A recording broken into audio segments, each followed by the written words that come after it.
tips or tricks to help me along with that, I would greatly appreciate hearing them down in the comments. That being said,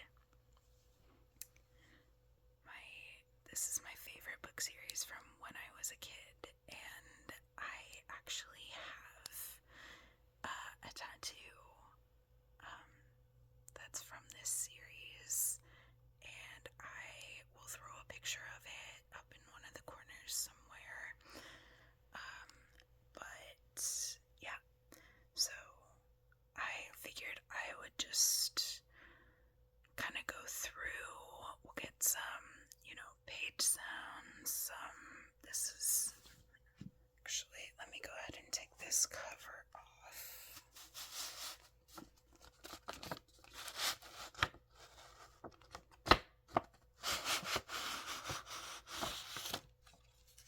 Okay.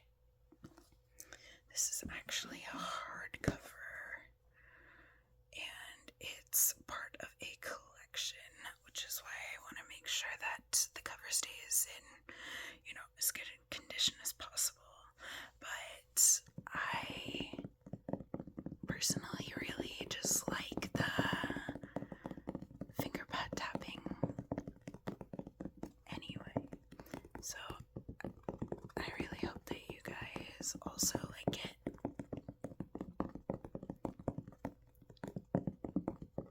And I figured we could just go ahead and read along. Like I said, we'll get some page turning sounds and some nice visuals. Okay, so this is the first Harry Potter book, which is Harry Potter and the Sorcerer's Stone. I know for a lot of you overseas, this is actually Harry Potter and the Philosopher's Stone, but here in the US, we call it the Sorcerer's Stone.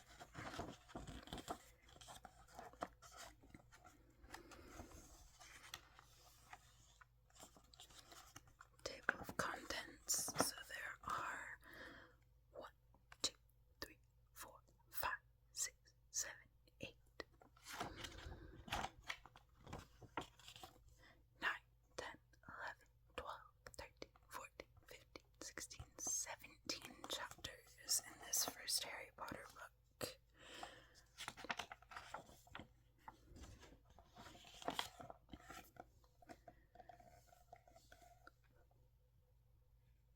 Alright, so let's go ahead and just dive right in, and we'll see how this goes. Okay. Chapter 1. The Boy Who Lived. Mr. and Mrs. Dursley of number 4 Privet Drive were proud to say that they were perfectly normal, thank you very much. They were the last people you'd expect to be involved in anything strange or mysterious, because they just didn't hold with such nonsense.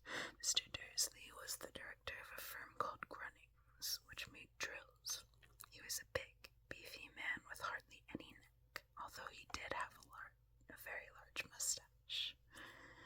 Mrs. Dursley was thin and blonde, and had nearly twice the usual amount of neck, which came in very useful as she spent so much of her time craning over garden fences, spying on the neighbors. The Dursleys had a small son called Dudley, and in their opinion, there was no finer boy anywhere. The Dursleys had everything they wanted, but they also had a secret, and their greatest fear was that someone would discover it.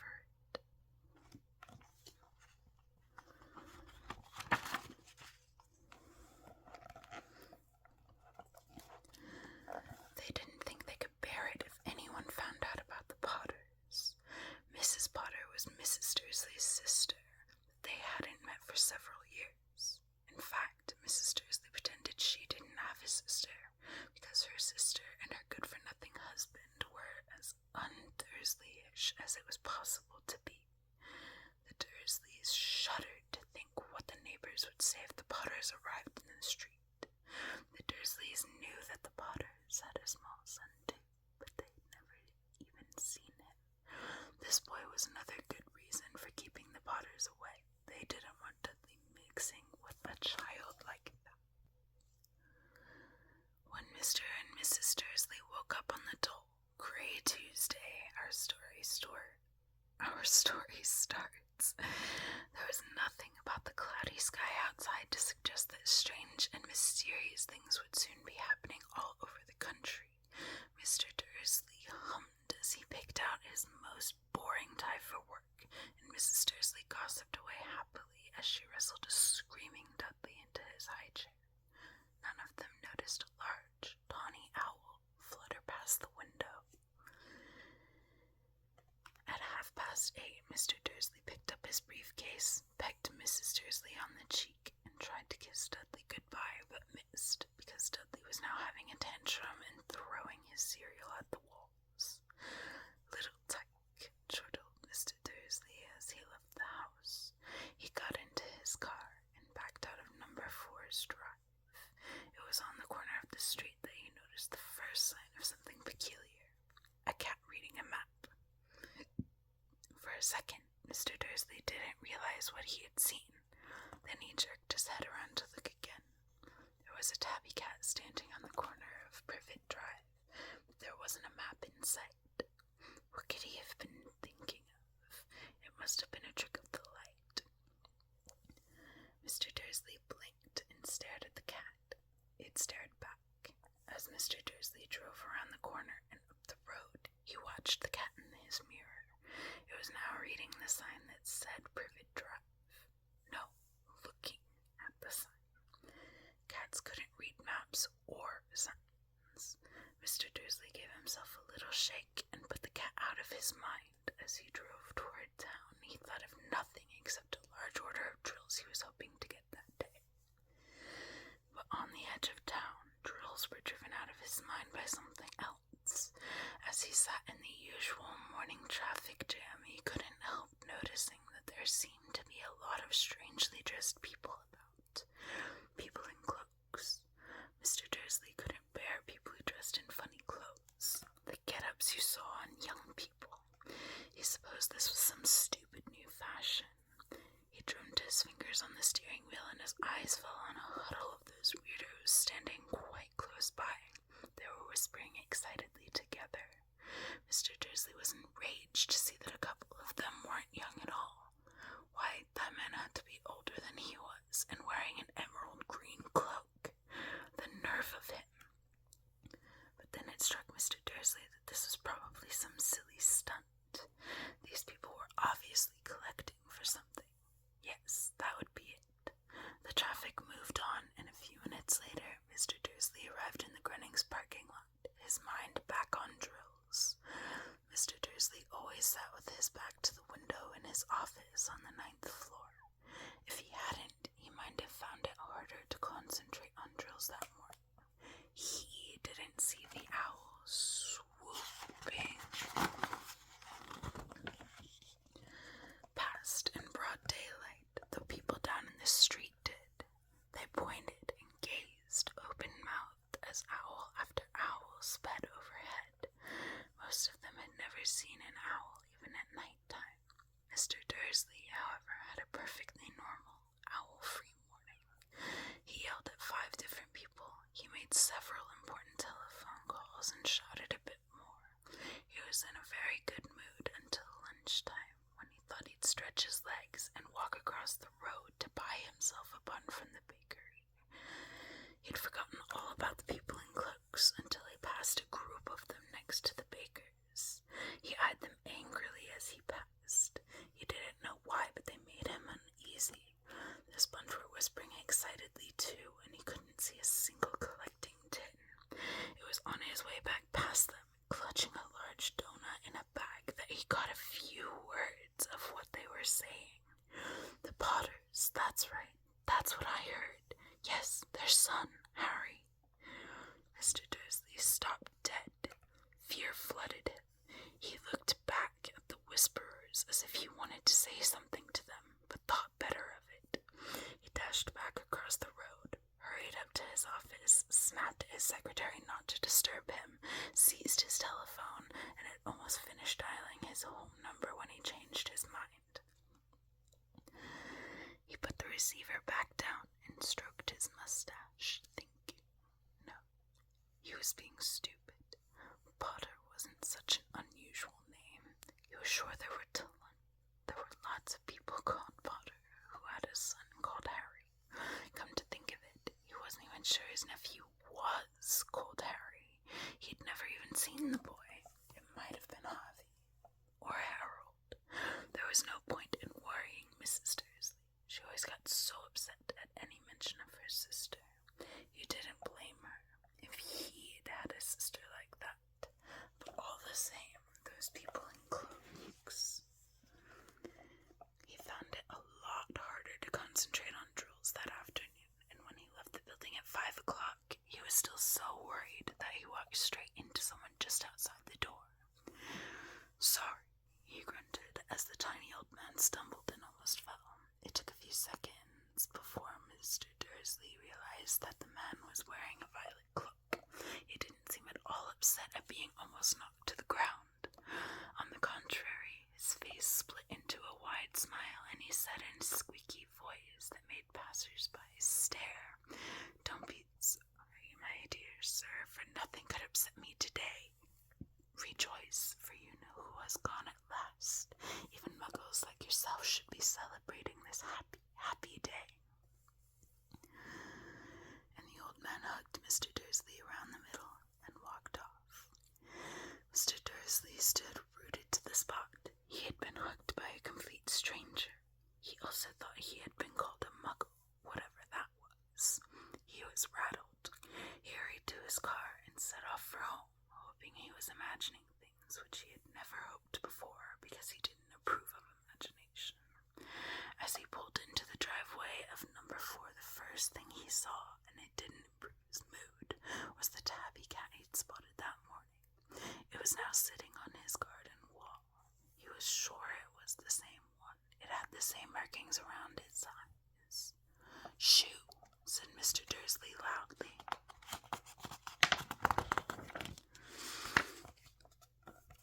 The cat didn't move. It just gave him a stern look.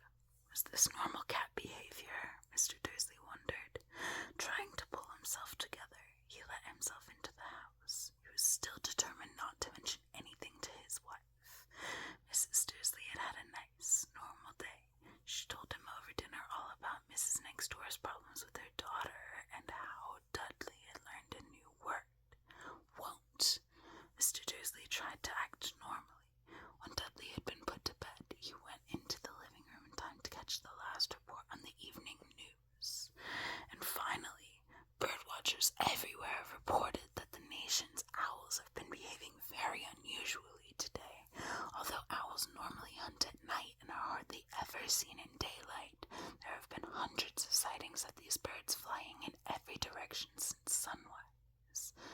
Experts are unable to explain why the owls have suddenly changed their sleeping pattern. The newscaster allowed himself a grin. Most mysterious. And now, over to Jim McGuffin with the weather. Gonna be any more showers of owls tonight, Jim? Well, Ted, said the weatherman, I don't know about that, but it's not only the owls that have been acting oddly today. Viewers as far apart as Kent, Yorkshire, and Dundee have been phoning in to tell me that instead of the rain I promised yesterday, they've had a downpour of shooting stars. Perhaps people have been celebrating bonfire night early. It's not until next week, folks, but I can promise a wet night tonight.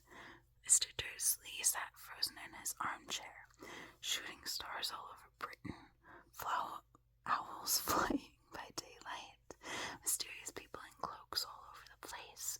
And a whisper about the Potters. Mrs. Dursley came into the living room carrying 2 to say something to her. He cleared his throat nervously. Petunia, dear, you haven't heard from your sister lately, have you? As he had expected, Mrs. Dursley looked shocked and angry. After all, they normally pretended she didn't have a sister. No, she said sharply. Why?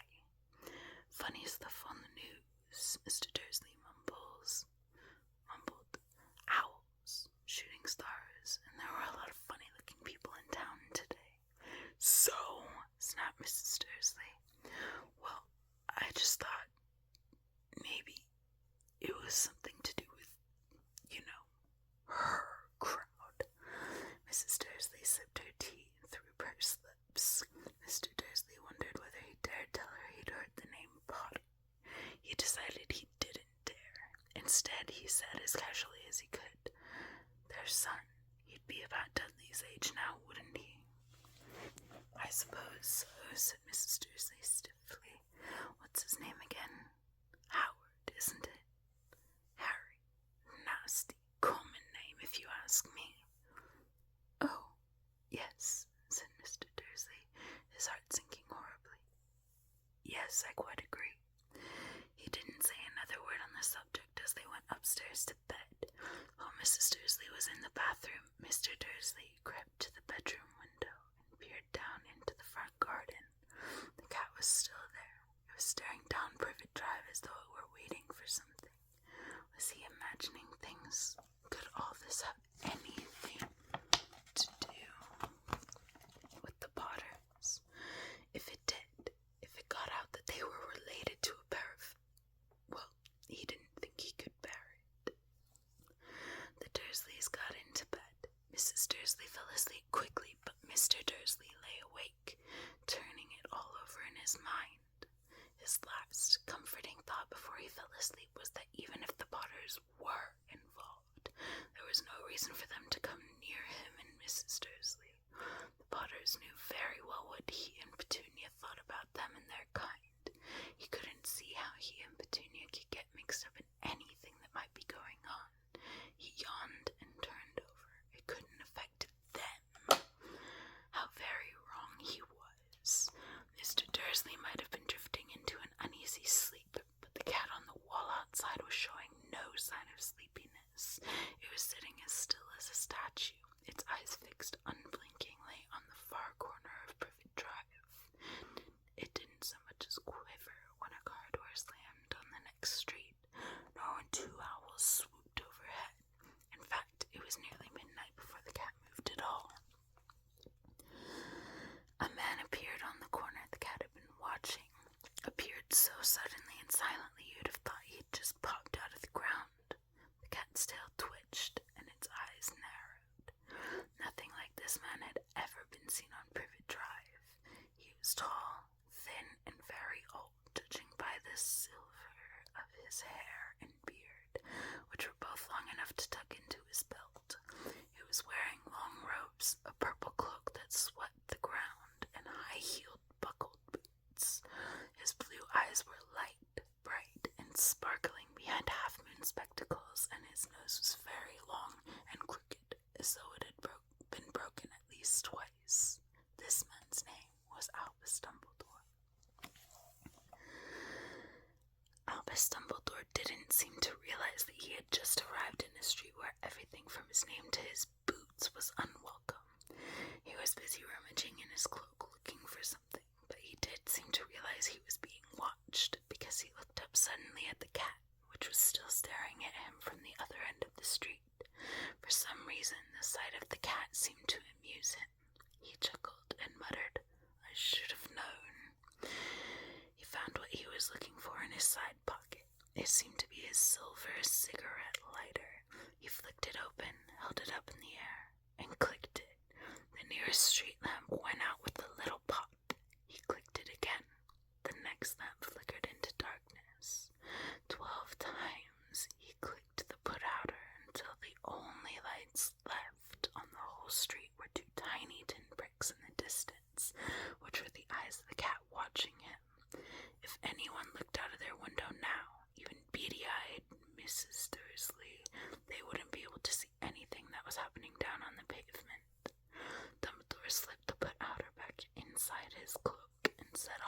the street toward number 4, where he sat down on the wall next to the cat. He didn't look at it, but after a moment, he spoke to it.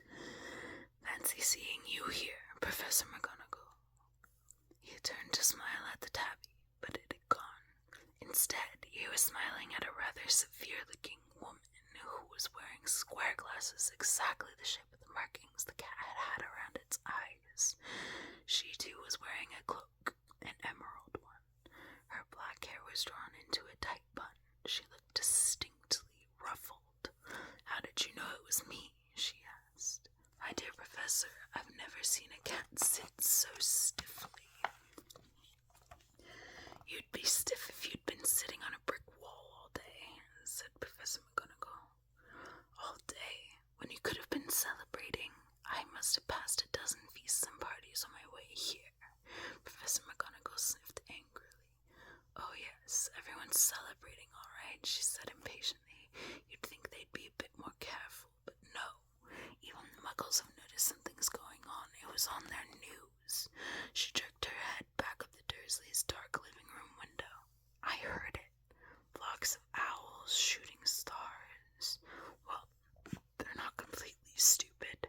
They were bound to notice something.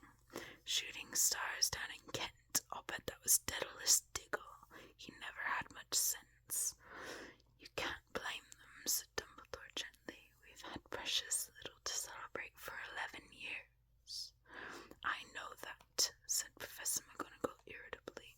"But that's no reason to lose our heads. People are being downright careless, out on the streets in broad daylight, not even dressed in Muggle clothes, swapping rumors." She threw a sharp, sideways glance at Dumbledore here, as though hoping he was going to tell her something, but he didn't. So she went on. "A fine thing it would be if, on the very day you-know-who seems to have disappeared at last, the Muggles found out about us all. I suppose he really has gone, Dumbledore." "It certainly seems so," said Dumbledore. "We have much to be thankful for. Would you care for a lemon drop?" "A what?" "A lemon drop. They're a kind of Muggle sweet I'm rather fond of." "No, thank you," said Professor McGonagall coldly, as though she didn't think this was the moment for lemon drops. "As I say, even if you-know-who has gone. My dear Professor, surely a sensible person like yourself can call him by his name. All this you-know-who nonsense. For 11 years I've been trying to persuade people to call him by his proper name. Voldemort."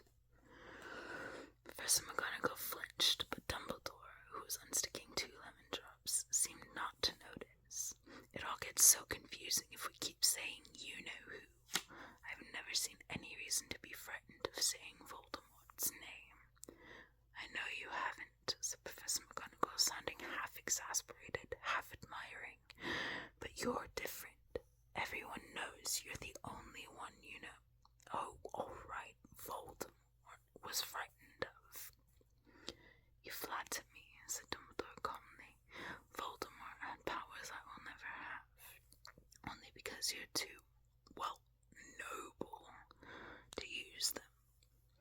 It's lucky it's dark. I haven't blushed so much since Madame Pomfrey told me she liked my new earmuffs." Professor McGonagall shot a sharp look at Dumbledore and said, "The owls are nothing next to the rumors that are flying around. You know what everyone's saying about why he's disappeared, about what finally stopped him." It seemed that Professor McGonagall had reached the point she was most anxious to discuss, the real reason she had been waiting on a cold, hard wall all day, for neither as a cat nor as a woman had she fixed Dumbledore with such a piercing stare as she did now. It was plain that whatever everyone was saying, she was not going to believe it until Dumbledore told her it was true. Dumbledore, however, was choosing another lemon drop and did not answer.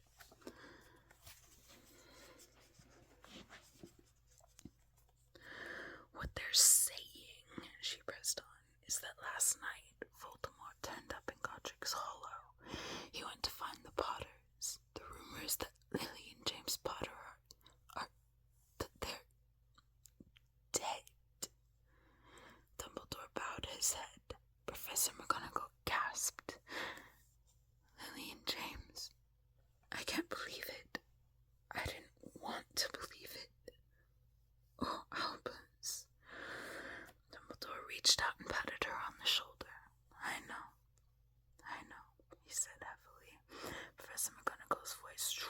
she went on.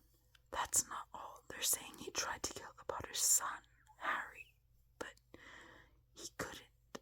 He couldn't kill that little boy. No one knows why or how, but they're saying that when he couldn't kill Harry Potter, Voldemort's power somehow broke, and that's why he's gone. Dumbledore nodded glumly. It's true, faltered Professor McGonagall. After all he's done, all the people he's killed, he couldn't kill a little boy. It's just astounding. All the things to stop him. But how in the name of heaven did Harry survive? We can only guess, said Dumbledore. We may never know. Professor McGonagall pulled out a lace handkerchief and dabbed at her eyes beneath her spectacles. Dumbledore gave a great sniff as he took a golden watch from his pocket and examined it. It was a very odd watch. It had 12 hands but no numbers. Instead, little planets were moving around the edge. It must have made sense to Dumbledore, though, because he put it back in his pocket and said, Hagrid's late. I suppose it was he who told you I'd be here, by the way.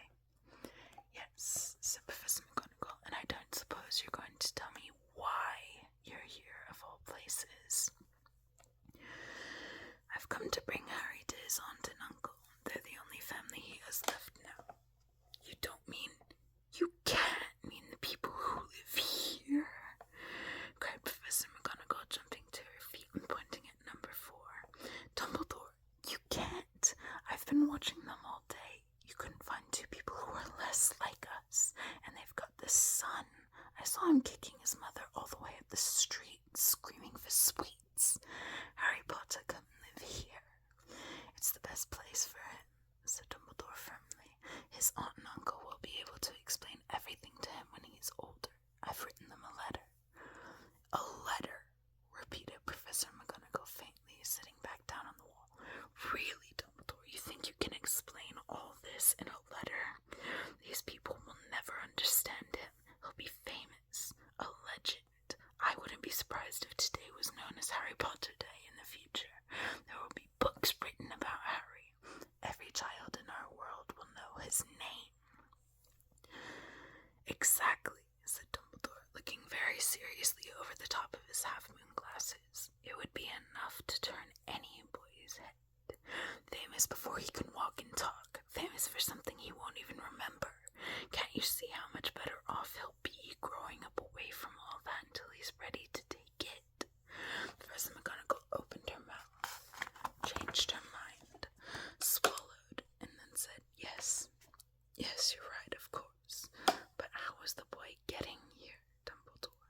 She eyed his cloak suddenly, as though she thought he might be hiding Harry underneath it. Hagrid's bringing him.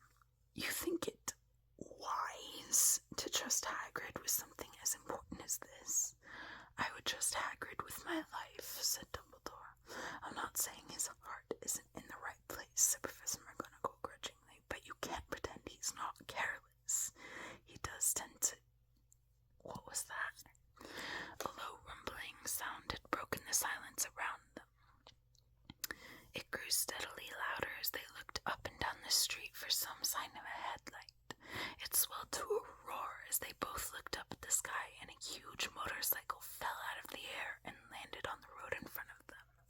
If the motorcycle was huge, it was nothing to the man sitting astride it. It was almost twice as tall as a normal man, and at least 5 times as wide. He looked simply too big to be allowed, and so wild.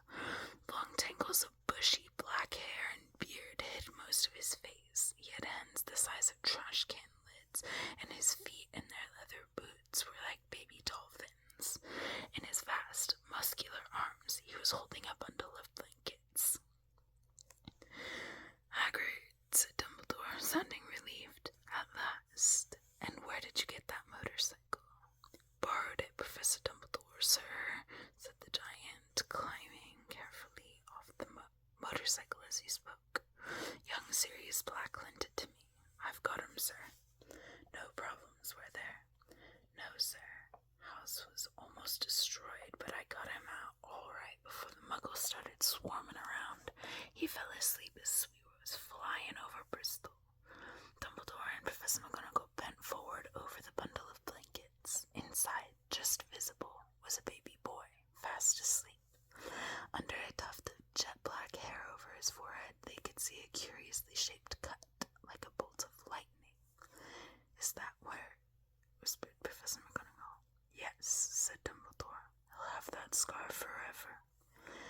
you do something about it, Dumbledore. Even if I could, I wouldn't. Scars can come in handy. I have one myself above my left knee that is a perfect map of the London Underground. Well, give him here, Hagrid. We'd better get this over with. Dumbledore took Harry in his arms and turned toward the Dursleys' house. Could I say goodbye to him, sir? Asked Hagrid. He bent his great, shaggy head over Harry and gave him what must have been a very scratchy, whiskery kiss. Then, suddenly, Hagrid let out a howl like a wounded dog. Shh, hissed Professor McGonagall. You'll wake the Muggles. Sorry, sobbed Hagrid, taking out a large spotted handkerchief and burying his face in it. But I can't stand it. Eileen James dead, and poor little Harry off to live with Muggles. Yes, it's all very sad, but get a grip on yourself, Hagrid, or we'll be found, Professor McGonagall whispered, patting Hagrid gingerly on the arm as Dumbledore stepped over the low garden wall and walked to the front door. He laid Harry gently on the doorstep, took a letter out of his cloak, tucked it inside Harry's blankets, and then came back to the other two. For a full minute, the three of them stood and looked at the little bundle. Hagrid's shoulders shook. Professor McGonagall blinked furiously, and the twinkling light that usually shone from Dumbledore's eyes seemed to have gone out. Well, said Dumbledore finally, that's that. We've no business staying here. We may as well go and join the celebrations. Yeah, said Hagrid in a very muffled voice. I'd best get this bike away. Good night, Professor McGonagall. Professor Dumbledore, sir. Wiping his streaming eyes on his jacket sleeve, Hagrid swung himself onto the motorcycle and kicked the engine into life. With a roar, it rose into the air and off into the night. I shall see you soon, I expect, Professor McGonagall, said Dumbledore, nodding to her. Professor McGonagall blew her nose in reply. Dumbledore turned and walked back down the street. On the corner he stopped and took out the silver powder.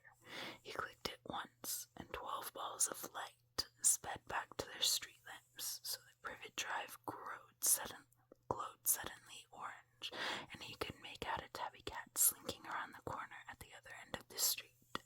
He could just see the bundle of blankets on the step of number 4. Good luck, Harry, he murmured. He turned on his heel, and with a swish of his cloak, he was gone. A breeze ruffled the neat hedges of Privet Drive, which lay silent and tidy under the inky sky, the very last place you would expect astonishing things to happen. Harry Potter rolled over inside his blankets without waking up. One small hand closed on the letter beside him, and he slept on, not knowing he was special, not knowing he was famous, not knowing he would be woken in a few hours' time by Mrs. Dursley's scream as she opened the front door to put out the milk bottles, nor that he would spend the next few weeks being prodded and pinched by his cousin, Dudley. He couldn't know that at this very moment, people meeting in secret all over the country were holding up their glasses and saying in hushed voices, "To Harry Potter, the boy who lived."